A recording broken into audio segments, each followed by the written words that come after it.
Bonjour à tous. Dans Smart Tech, on va faire la lumière sur des entrepreneurs qu'on ne voit pas souvent dans les médias, pas suffisamment. On va montrer la diversité qui pourrait exister davantage dans la tech avec des initiatives autour du gaming. Comment finalement le jeu vidéo peut être vecteur de diversité. Ce sera notre grand sujet aujourd'hui à la une. Et puis on parlera aussi de ces intelligences artificielles qui s'amusent à censurer les images que l'on diffuse sur les réseaux sociaux. Mais d'abord, l'intelligence artificielle appliquée à l'entreprise, est-ce que c'est simple ? Bah oui, nous dit mon premier invité, c'est tout de suite dans Smart Tech. Implémenter l'intelligence artificielle dans le quotidien des collaborateurs et de manière facile en entreprise, est-ce que c'est possible ? Oui, nous répond mon invité Kevin Soler. Bonjour Kevin. Bonjour. Alors vous êtes l'auteur de Comment j'ai sauvé ma boîte. Effectivement, bon, c'est pas le sujet du jour, mais effectivement, c'est pas notre sujet du jour, mais je dois dire que c'est une lecture intéressante à laquelle je me suis attelée il n'y a pas longtemps. C'est un hasard. Je vous reçois pour un autre sujet. Vous êtes entrepreneur dans la réalité virtuelle, vous êtes business angel, le CEO de Virteam, qui est une plateforme qui permet d'organiser des visites virtuelles pour le secteur de l'immobilier. Oh là là. Aussi ancien sportif de haut niveau, je vais y arriver. Mais si je vous invite aujourd'hui, c'est parce que vous nous dites, moi j'ai trouvé une façon d'intégrer l'IA dans l'entreprise qui est simple. Est-ce que d'abord cette IA vous a permis de sauver une boîte ou permettrait de sauver des entreprises ? Alors, elle ne nous a pas permis de sauver une boîte, en tout cas elle nous a permis de gagner beaucoup de temps, puisque nous on a eu un sujet très simple l'année dernière. Alors, à l'ère de l'IA, c'est très tôt finalement, il y a un an, parce qu'il y a un an on n'en parlait pas, même si ça existait déjà.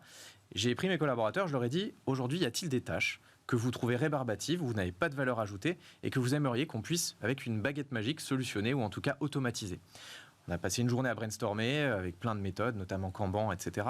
Et on a eu un point clé qui était de se dire que ce qu'on appelle la knowledge base, la base d'intelligence de l'entreprise, les procédures d'onboarding, la formation, ces éléments-là qu'on a qui sont souvent documentés dans un PDF, eh bien, plutôt que d'aller chercher cette information, puisque l'humain est généralement assez flemmard, de manière générale, on s'est dit, on va aller demander à des collaborateurs s'ils ont la réponse, c'est plus simple. Sauf qu'en fait, déranger un collaborateur, ça l'empêche de continuer ce qu'il est en train de faire. Nous, il faut qu'on aille chercher un collaborateur qui soit disponible. À l'ère du télétravail, c'est compliqué, on n'a pas toujours ses collègues qui sont à côté de nous, etc. Donc on s'est dit, imaginons que demain, l'intelligence artificielle puisse nous aider là-dessus.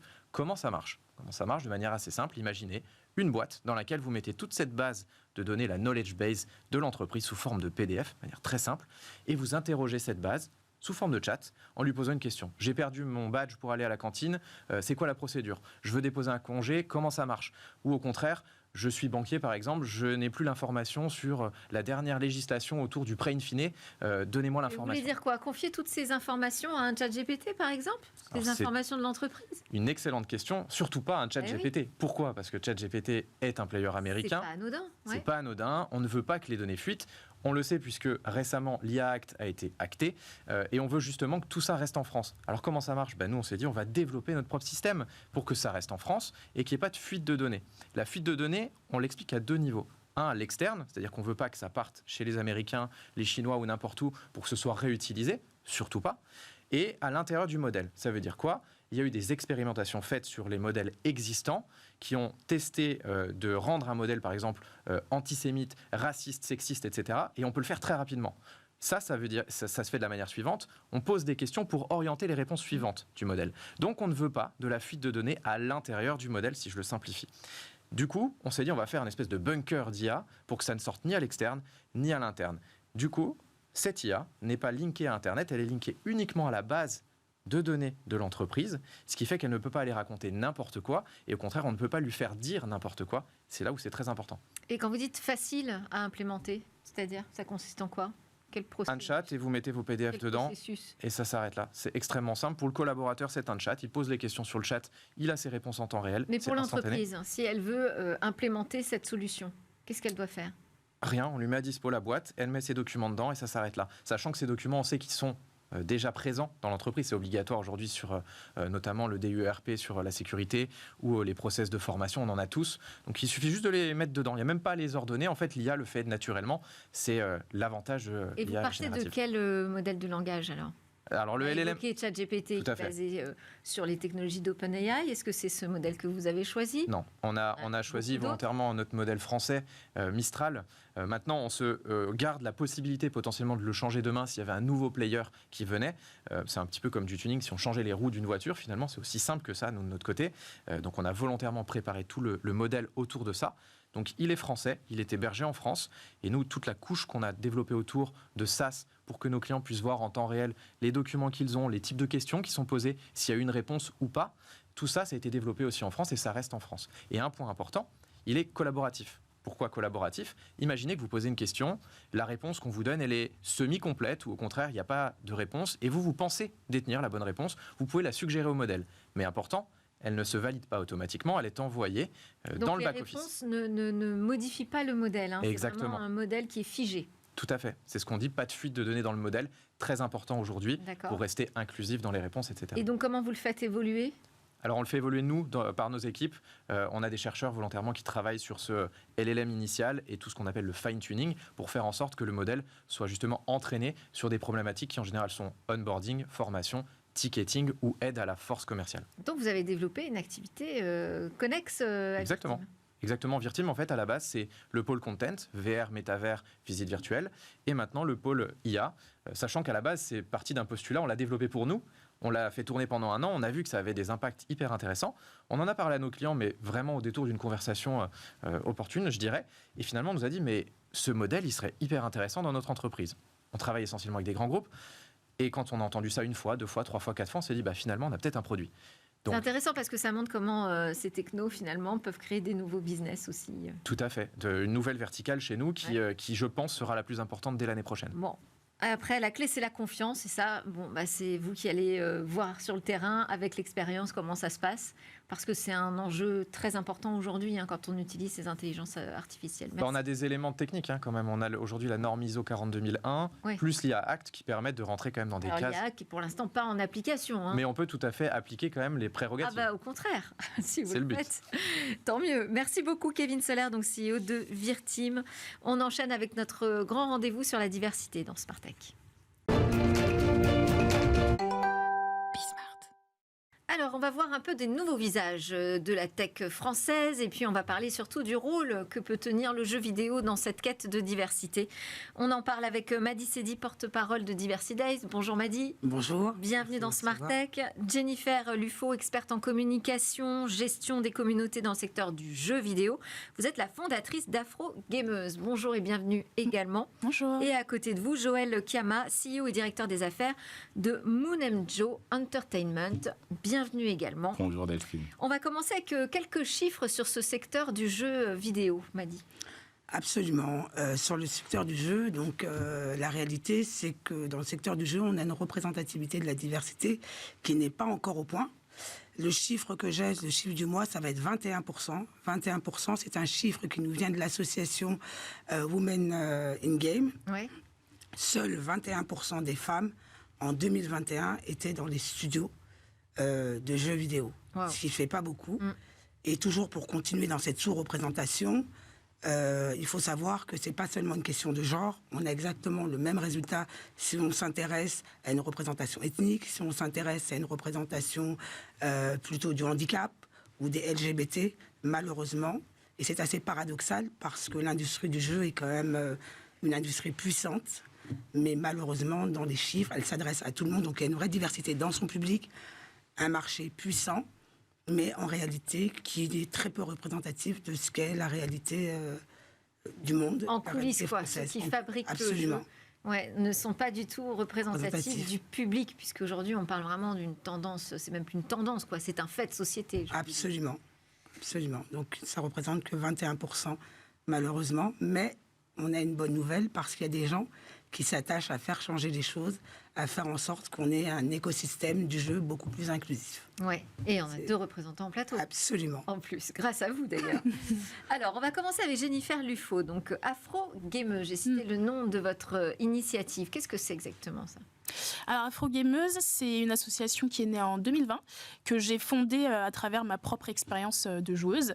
Normalement, vous comprenez un peu le principe déjà à travers le nom de l'initiative, mais globalement, c'est une plateforme que j'ai créée pour réunir et pour faire s'entraider prioritairement les femmes afrodescendantes, donc plutôt des personnes qui me ressemblent, parce que j'ai vécu beaucoup le sexisme et le racisme en ligne en jouant aux jeux vidéo, que c'est une expérience que je pensais être la seule à vivre.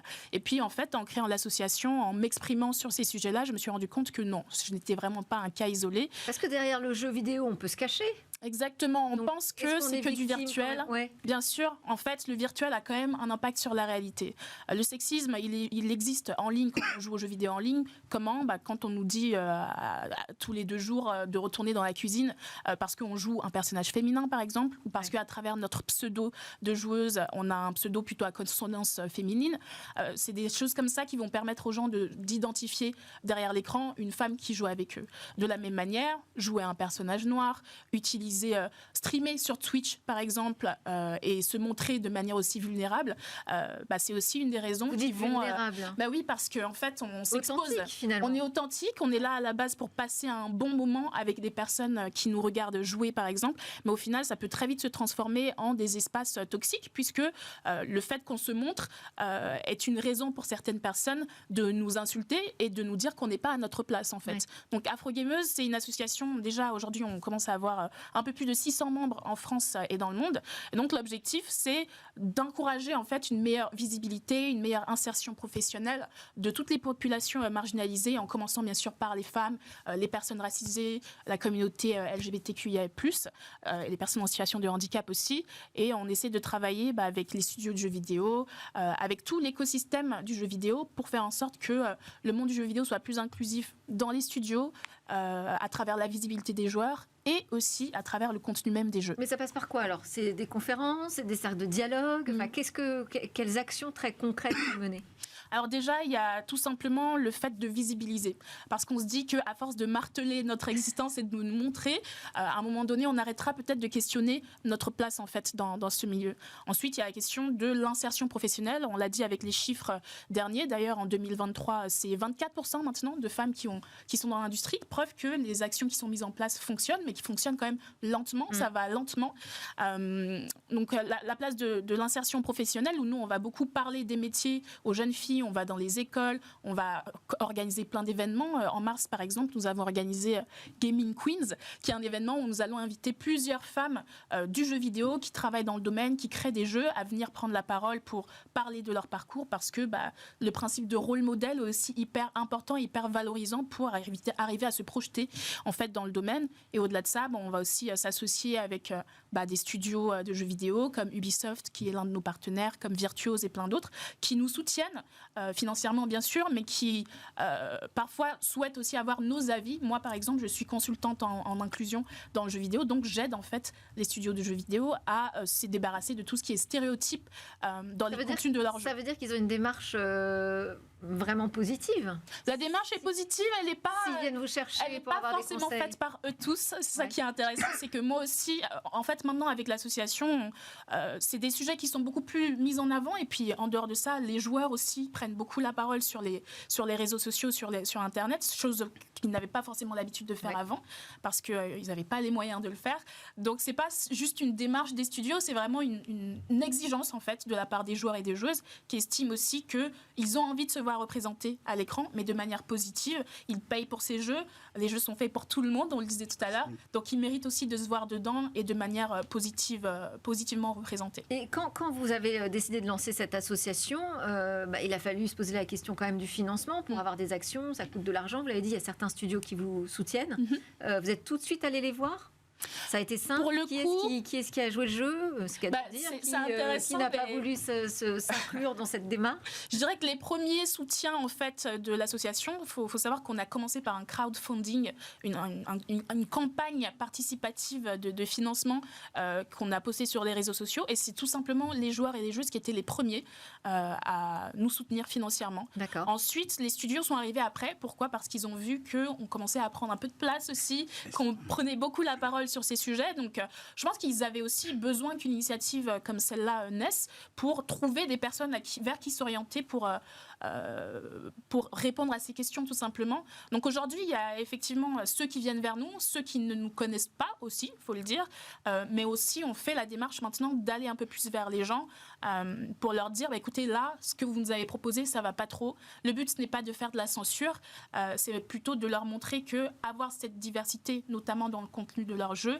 ça peut vraiment être une richesse en fait pour les histoires qu'ils vont raconter, parce que les joueurs et les joueuses ont vraiment soif de nouvelles histoires, et donc ça peut être un véritable vecteur déjà de tolérance, parce que à mon sens le jeu vidéo c'est vraiment un médium qui peut encourager la tolérance, mais au-delà de ça c'est vraiment aussi quelque chose qui peut présenter des différentes formes d'histoire qu'on ne connaît pas encore et qu'on peut découvrir à travers lui.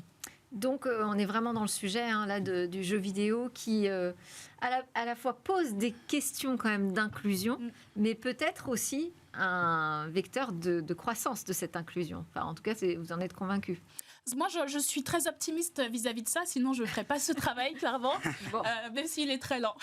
Et je sais que vous êtes lauréate du prix Top Leader des moins de 35 ans, mais aussi de la liste des Game Changers 2023 de Games Industry Biz. Félicitations. Merci beaucoup. Voilà, on a un rôle modèle clairement en plateau. Alors, on va passer à vous, Joël Kiama, donc CEO et directeur des affaires de Mumenjo Entertainment. Il ne faut pas que j'oublie la fin du nom de votre entreprise. Expliquez-nous de quoi il s'agit, parce que là, c'est peut-être un peu moins simple à deviner. Yes. À partir du nom. Yes. Munemjo, qu'est-ce que c'est?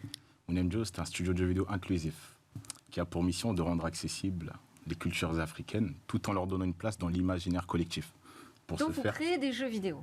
Exactement, nous créons des jeux vidéo. D'ailleurs, très récemment, nous sommes en train de développer un jeu vidéo qui a pour caractère...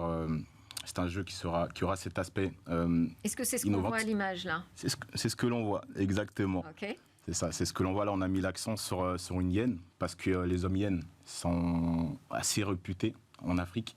Notamment, si vous faites des recherches, vous allez voir qu'il y a pas mal de mythes autour de ça. C'est d'ailleurs pour ça que là, actuellement, nous sommes en train de fonder un jeu qui aura cette connotation sociale, culturelle, également innovante. Et notre but, c'est de créer un jeu qui pourra... permettre à un grand nombre de personnes de connaître ces cultures. Notamment, nous sommes sur le projet d'un jeu d'action, aventure, avec des personnages en 3D, comme vous voyez, autour d'un univers afrofuturiste, avec aussi des personnages tels que des mythes, des divinités, des légendes. En tant que Delphine, l'avantage de jeu, c'est que vous pourrez jouer toute seule, ou, vu qu'on est en train de mettre en place le mode en ligne, vous pourrez jouer aussi avec le reste du monde.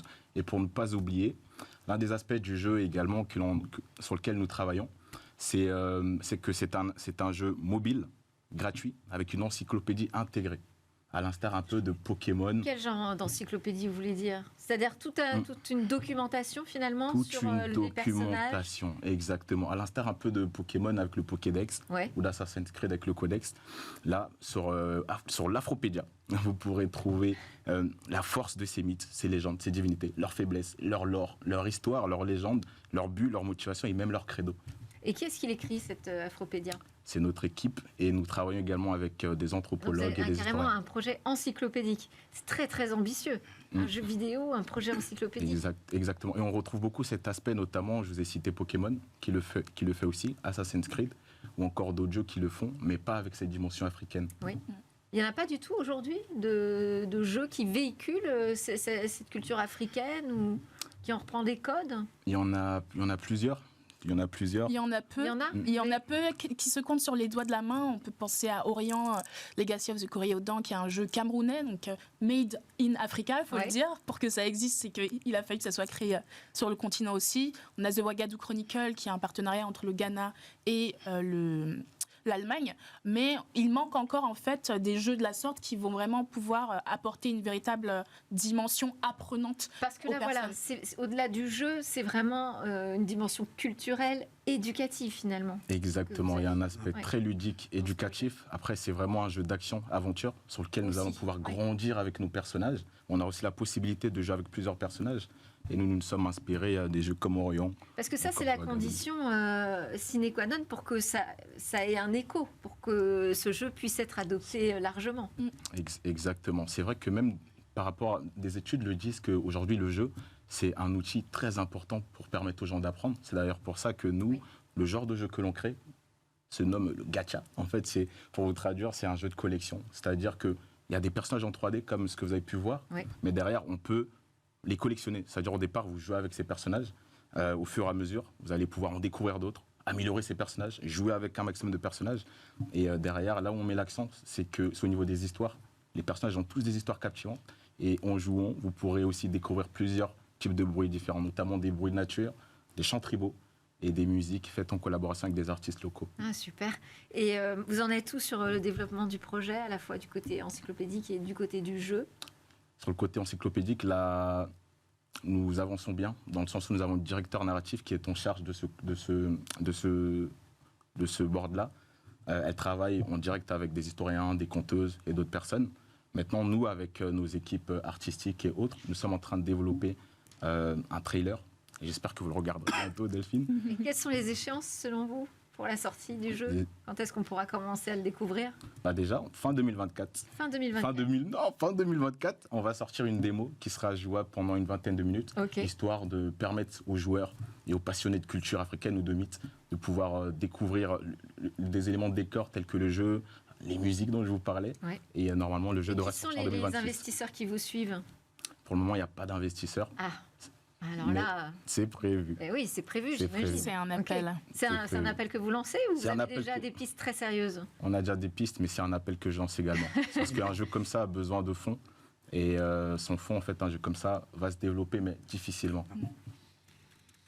Madi, un peu d'actualité du côté de Diversity Days. Alors, nos actus chez Diversity Days, on a Vivatech, qui est donc le plus grand salon de la tech et de l'innovation au niveau européen. Qui arrive bientôt, là. Qui arrive bientôt, oui, je crois, de mémoire, du 22 au 25 mai.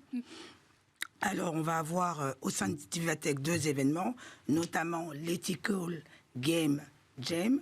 On va reparler du jeu. Absolument, on va reparler du jeu à Vivatech. Et là, c'est un événement qui est porté par Michael Delova. L'idée, c'est un événement, d'ailleurs, c'est une première. C'est un événement ouvert à tous. Donc, on va avoir les amoureux du jeu, on va avoir les développeurs, qu'on va mettre au même endroit avec les créateurs de jeux. Et l'idée, c'est de créer ensemble un jeu, des jeux en tout cas, plus inclusifs et éthiques. L'idée globale, l'objectif, c'est de sensibiliser à la responsabilité sociale et éthique des développeurs pour faire en sorte justement que les jeux ressemblent plus à tout ce qu'on a cité là tout à l'heure, des jeux plus éthiques, des jeux plus inclusifs, qui aient plus de rôle modèle, que les gens se reconnaissent davantage dans le jeu. Ça, c'est notre première actualité. La deuxième, évidemment, c'est Impact Builders. C'est donc un programme que nous avons en commun avec Vivatech. L'objectif de ce programme, alors on choisit 9 entrepreneurs qu'on va mettre en lumière pour Vivatech. Donc, ils vont pouvoir bénéficier de coaching, ils vont pouvoir pitcher leur projet. On leur crée des rencontres sur mesure. Donc, ils vont rencontrer des gens qui vont pouvoir les accompagner. Ils vont avoir un stand. Donc l'idée, c'est que Vivatech soit vraiment le lieu de leur mise en lumière, de se faire du réseau, d'aller à la rencontre des autres. D'ailleurs, j'invite les gens à venir les écouter parce qu'il va y avoir un lieu dédié où vont être ces entrepreneurs, venir les écouter, venir les rencontrer, venir découvrir leur projet. On y sera. Évidemment. Je me permets de passer quelque chose. Au niveau de l'Impact Builder, j'en ferai aussi partie. Donc, super. Venez pour découvrir notre univers. Voilà. C'est chouette. Voilà, c'est ce que je voulais dire aussi, c'est que là, on a 2 projets qui sont super et qui sont soutenus par Diversity Days. Absolument. Et l'association. Exactement. Merci beaucoup à vous tous. Merci Madi Sedi, porte-parole de Diversity Days, Jennifer Lufo, fondatrice d'Afro Gameuse, et Joël Kama, qui est CEO, directeur des affaires de Moonemjo Entertainment. Allez, à suivre, c'est la chronique dans Smart Tech. On va parler encore des intelligences artificielles.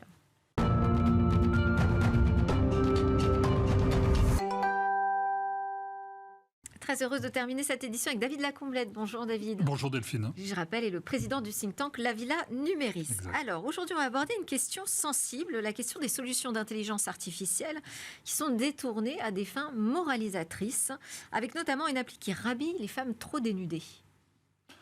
Internet est la première source d'information au monde.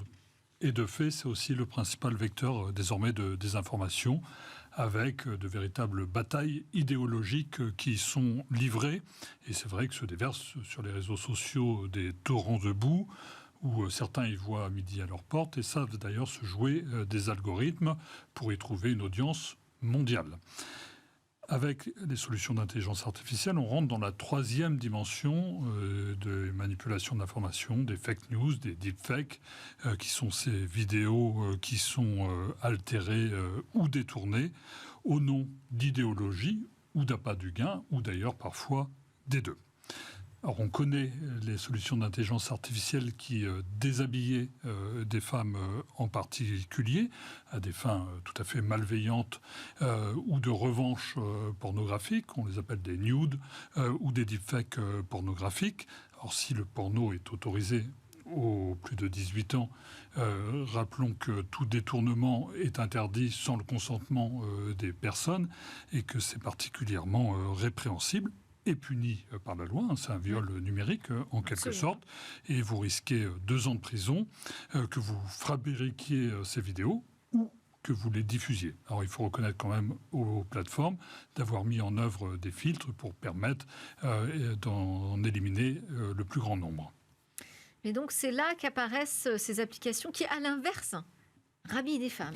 Alors je ne citerai pas leur nom, tellement c'est abject, on n'est pas là pour non plus leur donner de la publicité, mais effectivement, ces solutions d'intelligence artificielle ont pour ambition de rhabiller les femmes au mépris du respect de la liberté individuelle et du droit de tout un chacun à disposer de son corps.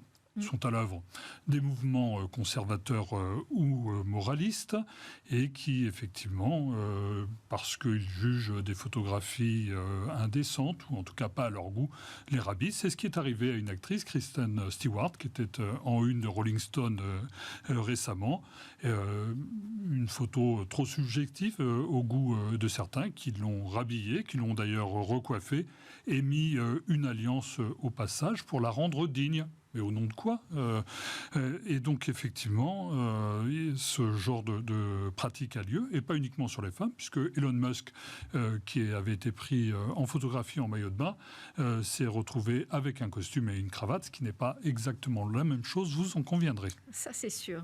Mais alors, on a donc quand même, on trouve des personnes qui arrivent à défendre ce type d'application, qui voient peut-être une façon de protéger des personnes sensibles. Alors, c'est vrai qu'on n'a pas tous la même sensibilité, que selon ses origines, ses valeurs, son éducation, sa religion, son pays.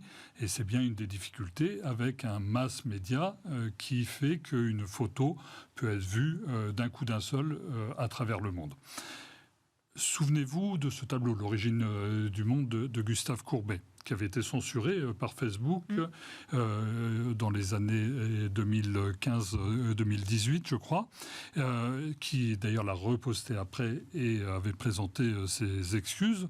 Est-ce qu'il aurait fallu rhabiller le modèle ? D'ailleurs, on voit bien avec ce tableau que ça n'avait pas attendu Internet, puisqu'il avait été l'objet de très nombreuses polémiques dès son origine, et que d'ailleurs ceux qui l'exposaient avaient mis un voile devant et il fallait retirer le voile pour pouvoir le regarder. Il a été retiré d'ailleurs assez tard par le musée d'Orsay où il est exposé désormais. Et donc on est dans cette difficulté effectivement d'acceptation en quelque sorte par des populations hétéroclites et des tollés qu'ils suscitent. Mais face à des pères la pudeur, face à des moralistes de tout poil, il faut afficher le plus profond mépris, me semble-t-il, et faire confiance au libre arbitre de chacun, parce que il y a des solutions. Si c'est trop insoutenable, il suffit de ne pas aller sur ces réseaux sociaux. Et après, il faut bien voir qu'il y a quand même des filtres sur les navigateurs, notamment pour les plus jeunes. Faut-il encore les activer ? Absolument. Merci beaucoup, merci à vous. David Lacomblette, pour cet édito. Et merci à tous de nous suivre sur la chaîne Bismart. C'était Smart Tech. Vous pouvez également nous retrouver en podcast et en replay, et puis sur les réseaux sociaux. À très vite. Excellente journée.